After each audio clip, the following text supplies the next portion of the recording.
que las residencias donde crecen en Galápagos son las residencias permanentes, aquellas residencias que no tienen posibilidad de ser revocadas o en ese momento retirarse a algún residente una vez que la tiene.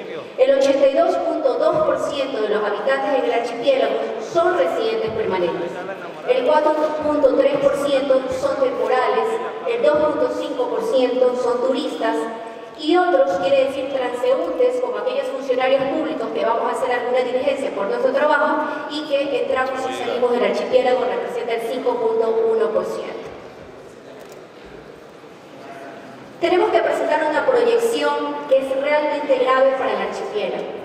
La proyección de la población de Galápagos, una proyección que tenemos con la tasa de crecimiento actual, representaría que al año 2030 Galápagos tendría una población de más de 72.000 personas en ese componente que es del 3% de la zona poblada, teniendo una población, vuelvo a insistir, de 25.000 residentes en este momento. Esto va de la mano con otra situación que es crítica, la situación de los servicios básicos en el archipiélago. Como ustedes pueden ver en esta diapositiva, en la diapositiva siguiente, por favor, esa, la cobertura del alcantarillado en San Cristóbal representa el 74.9%, en Isabela el 24.6%, en Santa Cruz hay 0 alcantarillado a pesar de ser el cantón de mayor población del archipiélago. ¿Qué quiere decir no tener alcantarillado? Hay 0 tratamiento de las aguas domésticas de los domicilios de los habitantes del archipiélago. Adicionalmente tenemos 0% de cobertura de agua potable segura a los residentes y pobladores del archipiélago. La contaminación del agua por el consumo humano está sobre cualquiera de los límites permisibles que establece la Organización Mundial de la Salud. Principalmente su fuente de contaminación son coliformes fecales, es decir, falta de tratamiento de las aguas de las casas. La cobertura de recolección, a pesar de que es mejor y es una de las mejores del país, todavía representa un 89.7% en San Cristóbal, 93.4% en Isabela y 94.3% en Santa Cruz. Se cuenta con una recolección diferenciada de basura en la mayor parte de estos cantones. Hay un reciclaje de basura en el cantón San Cristóbal, no lo hay de esta manera en el cantón Isabela y sí lo hay en el cantón Santa Cruz. En este momento se encuentran en construcción, por ejemplo, el relleno sanitario del cantón Santa Cruz en el año 2011. En virtud de estos datos que son categóricos mencionando las mayores problemáticas que tiene el archipiélago, hemos determinado que el régimen jurídico vigente, es decir, la LOREG de Galápagos, vigente en el año 1998, mantiene algunas inconsistencias con nuestra actual Constitución. Es así que el régimen migratorio es absolutamente permeable, interpretativo, discrecional, incongruente con la frágil realidad del ecosistema del archipiélago. Adicionalmente tenemos un régimen sancionatorio débil y discrecional en ámbitos de infracciones administrativas y también tipologías de delitos ambientales. Hay inconsistencia en el régimen político-administrativo organizacional del archipiélago de conformidad a lo que dispuso la Constitución del año 2008 que estableció el Consejo de Gobierno de Galápagos. En el ámbito de los permisos de operación turística, la primera actividad productiva del archipiélago, se han perpetuado la titularidad de los cupos o permisos de operación en manos de muy pocos, volviéndose prácticas monopólicas. Por lo tanto, no hay una posibilidad de revocatoria o caducidad de dichos permisos. El impuesto de ingreso al archipiélago es una camisa de fuerza, es un valor que se fijó por ley, un valor fijo, sin una posibilidad de generar políticas de incentivos o desincentivos dependiendo de la realidad turística, promocional y de los mercados internacionales. En el ámbito de bioseguridad, no se establecen mecanismos fuertes de control preventivos para impedir el ingreso de especies invasivas al archipiélago, una de las primeras amenazas que afectan el ecosistema y la fragilidad de nuestras especies en el archipiélago de Galápagos. En el ámbito del contexto constitucional y de ordenamiento del territorio, recordemos que Galápagos tiene un régimen especial. Así lo determina el artículo 242 de nuestra Constitución. El numeral 7 del artículo 261 establece también que son competencias exclusivas del Gobierno central las áreas naturales protegidas y establece principios constitucionales ambientales como son indubio pro natura, conservación y por supuesto los derechos de la naturaleza.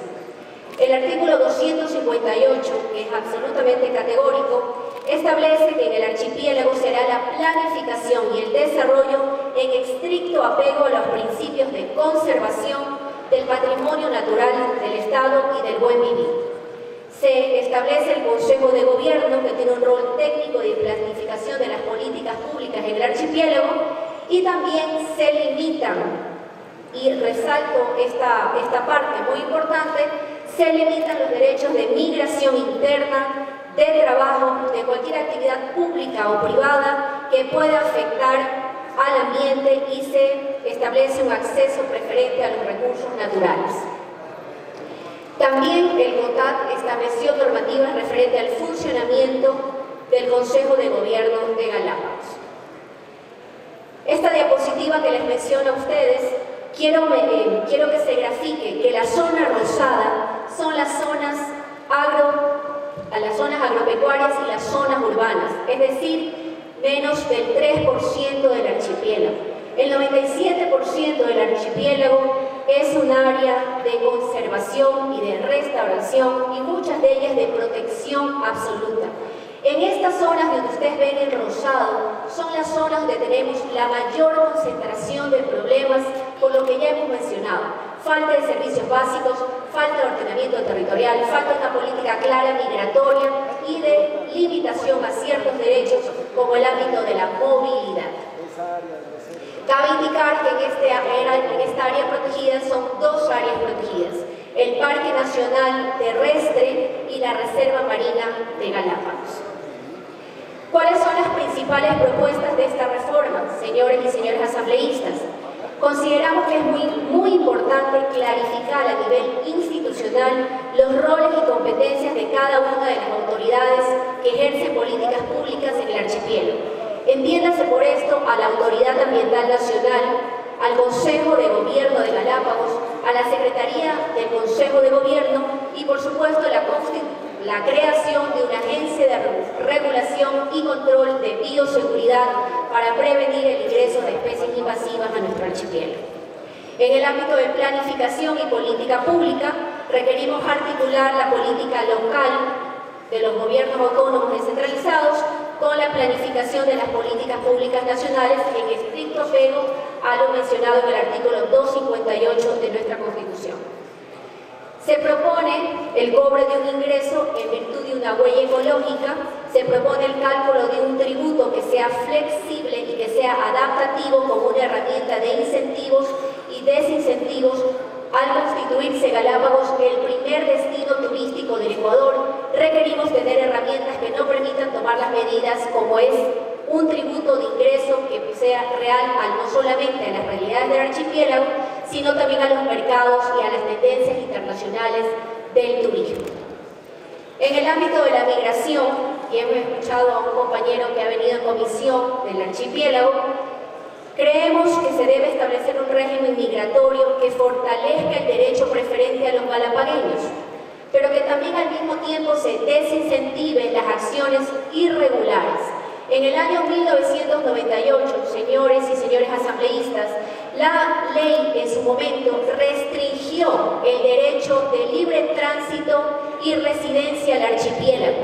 Y desde ese momento la ley estableció que todos aquellos que hubiesen llegado a las islas hasta el 18 de marzo de 1998 y vivan 5 años en forma consecutiva en dichas islas, tenían derecho a acceder a la residencia permanente. ¿Qué ha sucedido posteriormente a eso? Lamentablemente, por la falta de institucionalidad, seguridad jurídica y de procedimientos claros, esto dio paso a que existan un número importante de irregulares que a sabiendas que la ley no le podía reconocer su derecho, se establecieron en el archipiélago.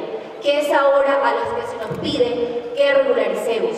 Les pido a ustedes la mayor de las sensibilidades en este tema, en pro de todos los ecuatorianos. Consideramos que nuestros hermanos ecuatorianos que están ahí, por supuesto, deben tener incentivos para regresar al Ecuador continental, pero también es cierto que no podemos fomentar una actividad donde no tenemos cubiertos los servicios básicos y que pensar tener en un archipiélago 70.000 habitantes, evidentemente estaríamos perdiendo uno de los grandes patrimonios de la humanidad.